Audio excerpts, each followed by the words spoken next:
자, 뉴욕 현지 상황의 이야기를 생생하게 들어보겠습니다. 맨해튼 나우 시간이고요. 맨해튼 현지에 있는 이정우 국제금융 전문가 연결해 보겠습니다. 안녕하세요. 네, 안녕하세요. 자, 미국 상무부가 중국 반도체 업체인 SMIC를 블랙리스트 명단에 포함할지를 고려 중이라는 소식과 함께 어제 이 기업의 주가가 거의 20% 넘게 급락했더라고요. 이 소식에 대해서 좀 어떻게 보셨습니까? 네, 상무부의 조치들이 지금 아주 발빠르게 계속 이어지고 있는데요. 올해 들어와서. 이 화웨이나 또 계열사들에 대해서 지금 상무부가 제재를 취하고 있는 연장선입니다. 즉, 중국 최대 반도체 제조사죠. SMIC에 대한 수출 제한 명령을 고려 중이다. 이렇게 밝혔는데요.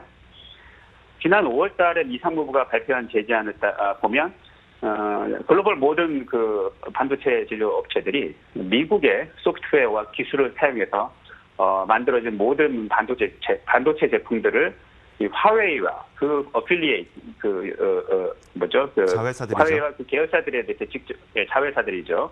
여기에 직접 수출을 하기 위해서는 미국 당국의 허가를 받으라, 이런 제안을 발표한 바 있습니다. 즉 어떤 회사든 직접 수출을 하기 위해서는 이게 라이센스 득해야 되는 건데요. 근데 이게 라이센스를 쉽게 내줄 리가 없죠, 미국이. 좀 복잡한 절차를 둔 겁니다. 그래서 실질적인 제한이 들어가도록 조치를 취한 건데요. 하지만 지난 5월에 제재안에는 여러 가지 허점이 있었습니다. 그 중에 하나는 이 직접 수출을 피해서 제3자를 통해 간접적으로 반도체를 공급하는 그런 우회로가 남아 있었죠. 그래서 지난 8월에 발표한 상무부의 강화된 제재안을 살펴보면 그와 같은 수출 우회로를 차단하기 위해서 화웨이와 어필리에이트에 대한 모든 직간접적 수출을 제한하는 조치를 취합니다. 즉 그들에 대한 수출을 위해서는 상무부의 허가를 득해야 된다, 이런 조치를 발표를 했습니다.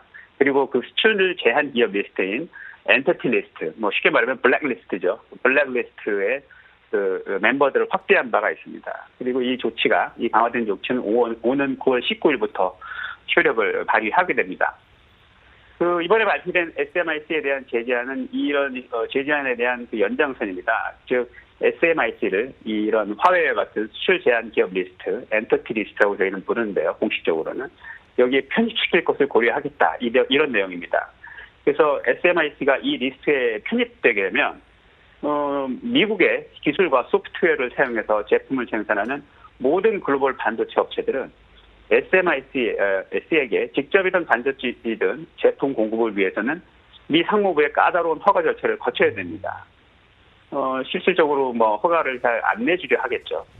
그래서 이런 조치는 현실적으로 SMIC를 미국을 중심으로 한 글로벌 반도체 공급망에서 퇴출시켜버리는 그러한 영향을 가지게 됩니다. 따라서 이런 조치들은 SMIC뿐만 아니라 전체 글로벌 반도체 공급망에 많은 충격을 줄 것으로 예상이 됩니다. 그래서 이 발표의 영향을 받아서 말씀하신 대로 SMIC 주가는 월요일 홍콩 증시에서 약 23%가 하락을 했고요. 또 동시에 상장되어 있는 상하이 증시에서도 역시 11% 이상이 하락을 했습니다.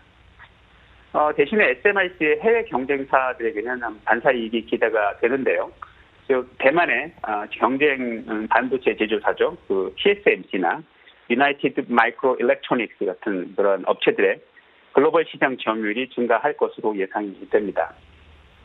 또 오늘 한 가지 좋은 뉴스, 삼성전자에게 좋은 뉴스가 전해진 게 삼성전자가 미 통신사인 버라이즌에게 66억 5천만 달러에 달하는 5G 통신 장비 공급 계약을 체결했다, 이런 뉴스가 전해졌는데요. 이런 것도 역시 마찬가지로 미 상무부의 화웨이에 대한 이런 일련의 제재가 이 계약 형사에 중요한 영향을 끼쳤다, 이런 분석입니다. 따라서 이 계약으로 인해서 5G 장비 분야에서는 사실 삼성전자의 후발주자고 한참 뒤떨어져 있는 플레이어인데요. 삼성전자의 시장 점유율 역시 크게 도약할 수 있을 것으로 예상이 됩니다. 이런 가운데 트럼프 대통령이 이런 말을 했잖아요. 중국과의 관계를 끊어버리겠다. 우리가 중국의 의존도를 없앤다고 하더라도 경제적 손실은 없을 것이다, 이런 얘기를 했는데 이거 시장 영향 어떻게 될 것 같으세요? 그렇죠. 트럼프는 계속 중국 때리기를 반복을 하고 있습니다. 아무래도 이제 11월 대선을 앞두고 미국 내 지지자들을 규합하기 위한 이런 강한 발언들을 계속 내놓고 있는데요. 미국 내에 있는 여러 반도체 기업들을 포함한 제조업자들의 그 표를 득하기 위한 그런 정책입니다. 그래서 어떻게든 중국을 계속 때려야 대선에서 트럼프가 좋은 성과를 얻을 수 있는 그런 계기가 되고요. 대신에 이런 조치들이 전체 글로벌 공급망에 많은 충격을 줄 것은 분명해 보입니다. 지금 우리나라를 비롯해서 또 반도체 기업들은 이 중국과 미국 사이 이런 줄다리기 속에서 어느 편에 들어가야 되느냐 이런 어떤 생존의 그 갈림길에 있는데요. 그렇죠. 사실 우리나라 많은 반도체 업체들도 이제 미국의 기술과 소프트웨어를 사용해서 제품을 생산하죠. 그래서 그런데 또 중국의 많은 마켓 쉐어를 가지고 있기도 하고요. 그래서 이런 중간에서 미국과 중국 사이에서 이 적절한 줄타기를 해야 하는 그런 기로에 서 있습니다. 이게 이제 우리나라 업체들도 많은 영향을 끼칠 것으로 예상이 됩니다. 알겠습니다. 자, 이제 현지 분위기도 들어볼 텐데 이제 대학들 뭐 학교 개강을 했나요? 예, 사실 이 코로나가 한창 퍼지고 있는 가운데, 사실은 이제 많은 남부와 중서부 대학에서는 이제 좀 가라앉고 있었던 가운데, 지난 8월 말, 9월 초부터 미국의 대학들이 이제 개강을 한 대학들이 나오고 있는데요. 상당수 대학들은 사실 온라인 전환으로 이렇게 강의를 다 바꿨지만, 이 일부 남부와 중서부에 위치한 일부 대학들은 일부 오프라인 수업을 진행하기도 했습니다. 그래서 이런 대학들에서 확진자 수가 지금 크게 증가하고 있습니다. 그래서 그림에 보시다시피 10만 명당 확진자 수가 지금 9월 초, 8월 말에 줄어들었다가 지금 급격히 확산해서 대학이 위치하지 않은 카운티들을 이제 능가하고 있는 그런 모습을 보이고 있습니다. 걱정스러운 모습이 아닐 수 없습니다. 네, 알겠습니다. 자, 맨해튼 현지에 있는 이정 국제금융 전문가로부터 이야기 들어봤습니다. 고맙습니다. 감사합니다. 자, 굿모닝 530 글로벌 1부 마치겠습니다. 잠시 후 2부에서 더 많은 내용 들고 찾아오겠습니다. 잠시 후에 뵙겠습니다.